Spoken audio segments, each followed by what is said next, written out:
lunaku lukulu mu nzikiriza yaffe nga twetegekera amasuukira. Olwekyo mwongere okwagala Uganda. Abavubuka mwongere okwagala Uganda. Mwongere okukola mulokoke mukyakale mweyagalire mu Uganda yammwe. Mwekuume akawuka akaleeta sirimu kaleme okubakwata. Nabulaba bantu weekuume bale mulembe omuhoozi ng'oli mulamu.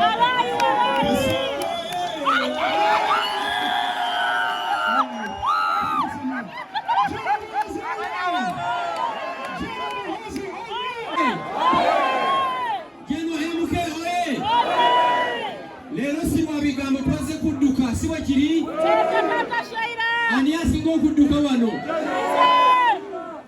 mulimba luyindi masaba tukole ekintu kimu today.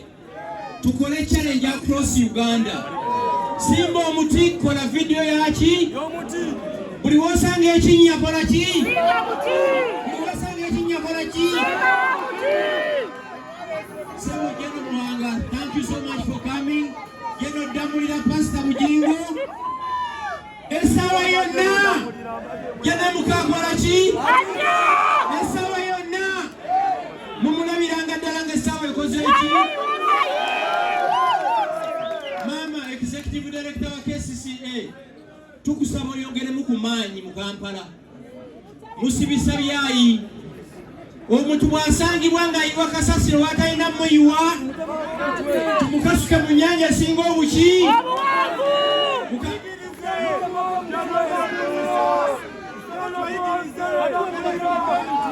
Mukama abawa omukisa tutandika okudduka. Ate yakedde nnyo bannakampala gye muli. Tubeeyanziza nnyo okubeera wano olunaku lwa leero ku mukolo guno. Mujja kwebuuza lwaki nga Kampala tuze mu numbers nyingi.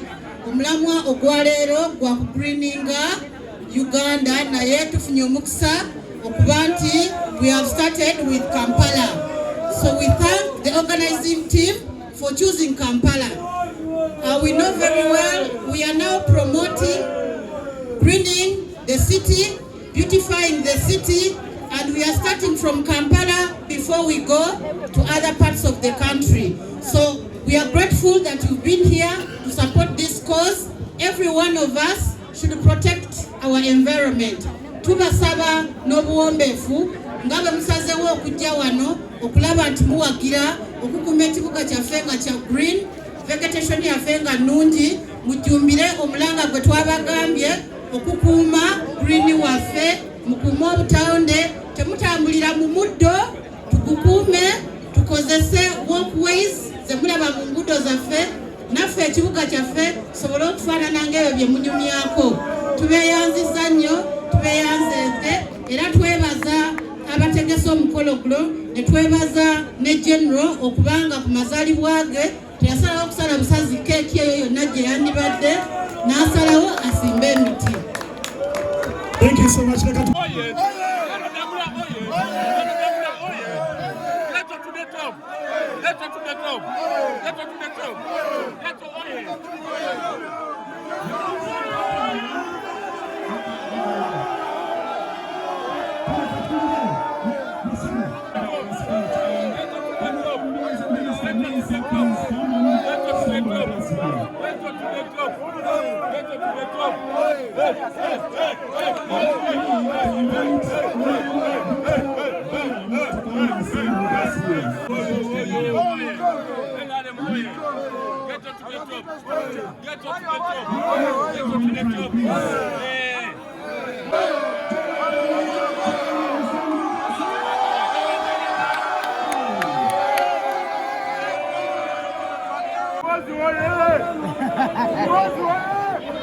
Allow me to first invite my second in command, Yoazi Sakarabaruku here.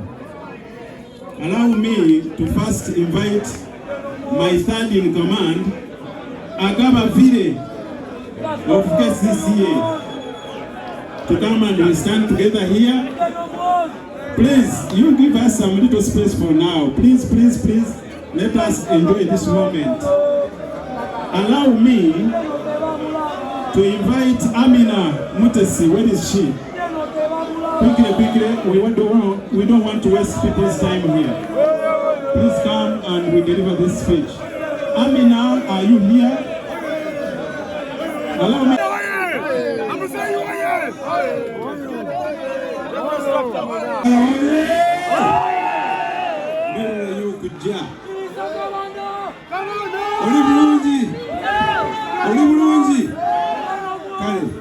First of all, let me welcome all the people of Kampala to Gloria Street, all the parishes, all the villages, Today we come to celebrate the birthday of General Muhoozi, Chief of Defense Forces. So, Kampala, MK Ra!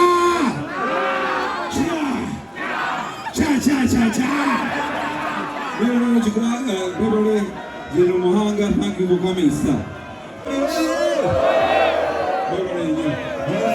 Thank you, my brother Cedric.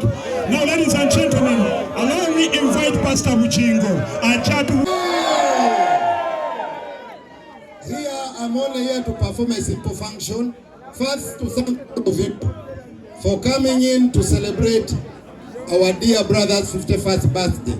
Secondly, to thank the organizers for organizing such a great event. Thirdly, I want to thank the main topic of the day. We are here to look at how we can preserve our environment. I want to thank General and the message to General and to all of us, the young people of Uganda, to the people of Uganda, let's preserve and conserve our environment. General Muhoozi, oh yeah!